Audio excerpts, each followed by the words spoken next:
Governo Trump toma a sua medida mais drástica em relação às políticas ambientais, revogando uma lei aprovada em 2009 pelo antigo presidente Obama, que é a lei que coloca uma declaração de perigo em relação aos gases de efeito estufa.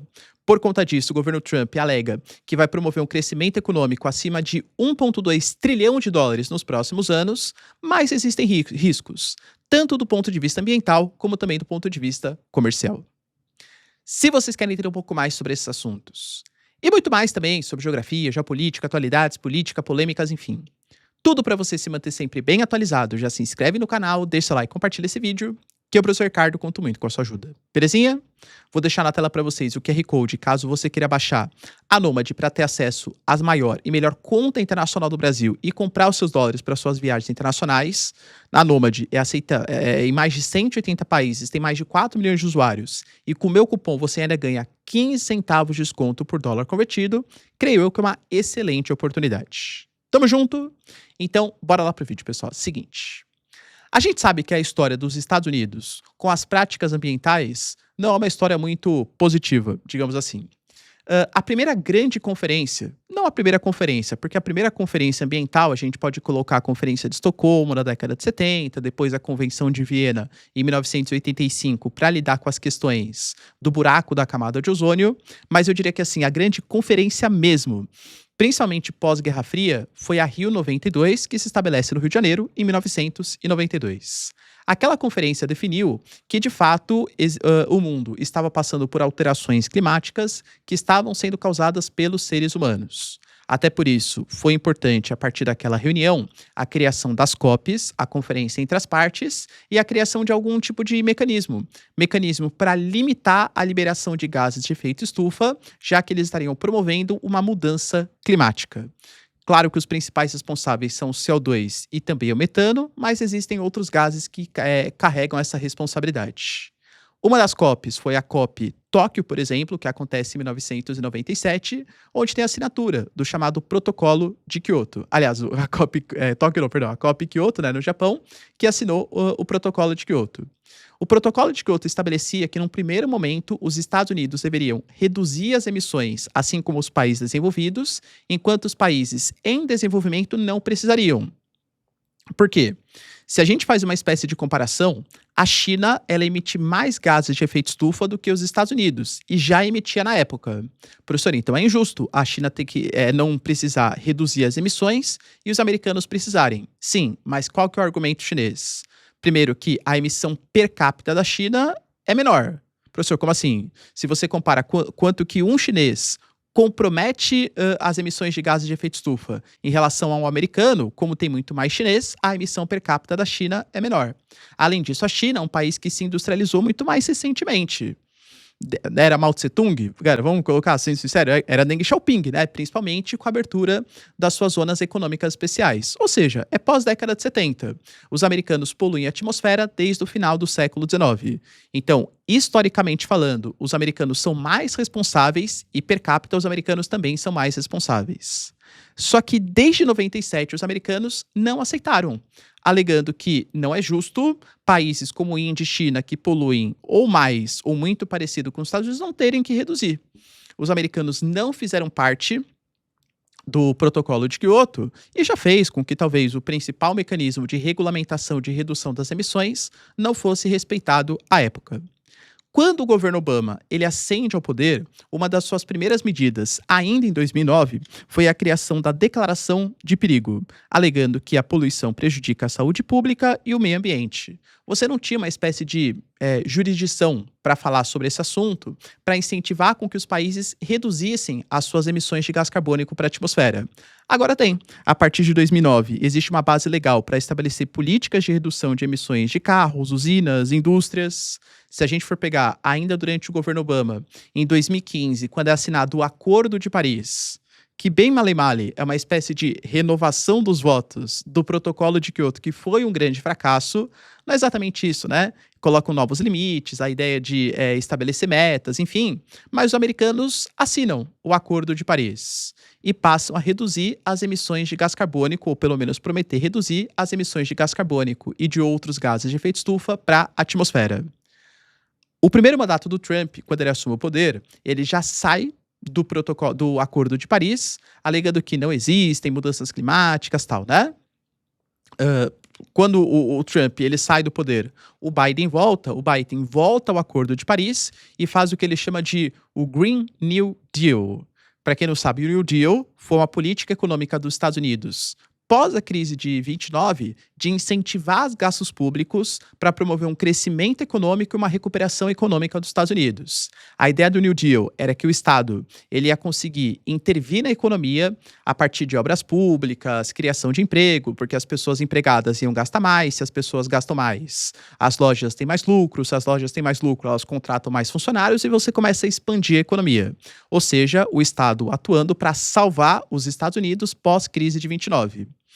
O Green New Deal, promovido pelo Biden, era mais ou menos essa ideia. Ou seja, o Estado americano ele vai incentivar, só que somente projetos focados em transição energética, preservação ambiental, e também o Estado vai ter a responsabilidade de criação de emprego, melhorar a economia, tudo tal, né? Uma coisa aí misturando com a outra.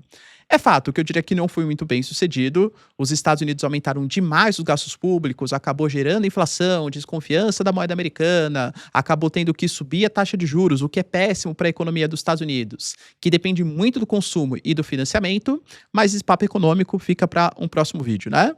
É fato, cara, que o governo Biden tentou pelo menos fazer com que os americanos voltassem a essas práticas ambientais. Governo Trump, de novo, sai do Acordo de Paris.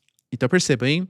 Protocolo de Kyoto, os americanos não assinaram, mas Obama assinou o Acordo de Paris. Mas o Trump saiu, mas o Biden voltou e agora o Trump saiu de novo do Acordo de Paris. Vai, tira casaco, põe casaco, né? Pra quem entendeu a referência aí, né? Enfim.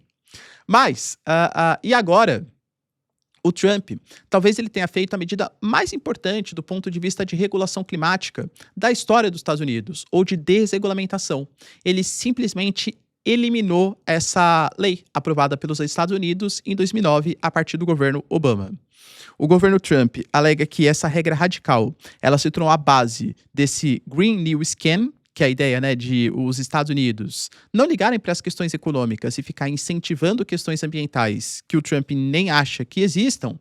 E, dentre outras políticas, né, isso acaba, por exemplo, com o programa de carros elétricos. Isso acaba, por exemplo, com alguns limites estabelecidos de quantidade de poluição para a atmosfera, a partir das indústrias, tudo tal.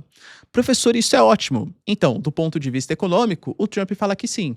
No discurso, por exemplo, o Trump fala que essa medida vai ajudar os consumidores a comprarem carros até $2.400 mais baratos. E alegando que, segundo as contas, feito pelo Estado americano, ou pelo menos pelo governo Trump, isso pode economizar mais de $1 trilhão nos próximos anos.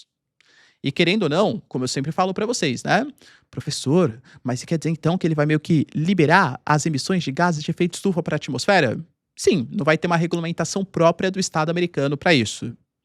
Professor, e a população não vê com maus olhos isso? Vamos ser sinceros? Eu acho que vê. Você acha que isso é decisivo para a população americana decidir em quem vai votar? Eu acho que não. Por exemplo, vamos imaginar, depende se é Lula ou Bolsonaro, tá?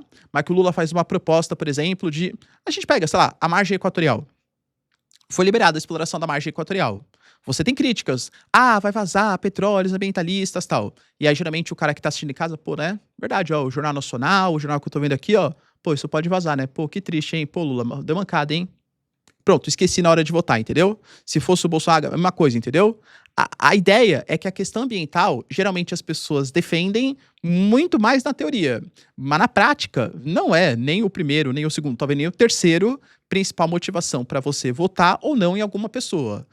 Os discursos ambientais sempre acabam ficando em segundo plano. Então, por mais que críticas possam acontecer em curto prazo, eu acho que se isso promover um crescimento econômico dos Estados Unidos, como o Trump promete, pode ser até uma coisa positiva para que ele retome um pouco a sua popularidade. Porém, os ambientalistas americanos estão alegando que isso pode trazer prejuízos para a sociedade dos Estados Unidos, alegando que para os próximos anos, isso pode impactar nos próximos 5 anos, hein? 58 mil mortes prematuras, porque quando você começa a respirar um ar que tem muito monóxido de carbono, dióxido de carbono, isso pode dar problemas, por exemplo, cardíacos, pode ter outros problemas relacionados à saúde, aumentar os casos de asmas, que isso vão promover o aumento do custo de saúde para o Estado americano. Além disso, economicamente também pode trazer alguns impactos. Por quê? Estamos em um mundo em que as regulações ambientais estão cada vez maiores. O que não falta, ou que, vamos colocar assim, o chamado protecionismo não tarifário. Os países europeus, principalmente, eles arranjam qualquer desculpa para proteger a sua economia local. Poxa, Brasil, eu queria muito comprar sua soja, sabe? Mas infelizmente ela vem de uma área onde você tem mão de obra escrava. E eu não posso compactuar com isso. Poxa, eu queria muito comprar sua carne, mas sua cabra tem febre aftosa. Não posso comprar isso, entende? Cara, eles ficam arranjando qualquer desculpa possível para não comprar um produto. Quer dizer, então, que os carros americanos agora não vai ter nenhum tipo de incentivo para a eletrificação, não vai ter nenhum tipo de regulamentação de máximo de liberação de gases de efeito estufa, que vai aumentar o nível de poluição. Não vou comprar seu carro, porque isso não condiz com a minha política ambiental. Então, pode ser que vários países se recusem a importar carro dos Estados Unidos justamente pela falta de regulamentações ambientais. Claro que o Trump pode fazer o que ele faz. O quê? Não vai comprar meu carro? Então vou invadir você, vou te aplicar sanções, né? Mas aí a gente vai ter um embate quase que global. Outro ponto importante que a gente não pode esquecer é que isso é uma até defesa dos democratas. O Obama fala que existe um discurso ambiental que é muito radical nos Estados Unidos e que essa regulamentação criada por ele desagradava alguns republicanos, mas era uma regulamentação. Se você não tem uma regulamentação própria, isso pode começar a trazer uma judicialização do processo. Não tem lei? Enquanto não tem lei definida pelo Congresso ou definida num decreto ali presidencial, pode ser que ONGs, membros da sociedade civil, comecem a entrar com recursos para obrigar o Estado americano a tomar algumas atitudes que podem limitar o crescimento econômico dos Estados Unidos, já que você não tem uma regulação específica. Fato é, galera, que entre esse discurso, de crescimento econômico e questão ambiental, eu que antes de ser um comunicador aqui com vocês das notícias, tal, sou um professor de geografia e estudei alguns casos do passado, saibam, tá? Entre defesa do meio ambiente e defesa econômica, a parte econômica sempre falou mais alto. E aí, galera, acha uma boa medida do governo Trump? Deixa aí nos comentários, quero saber sua opinião. No mais, se vocês curtiram o vídeo, tamo junto, beijos, abraços e tchau, tchau.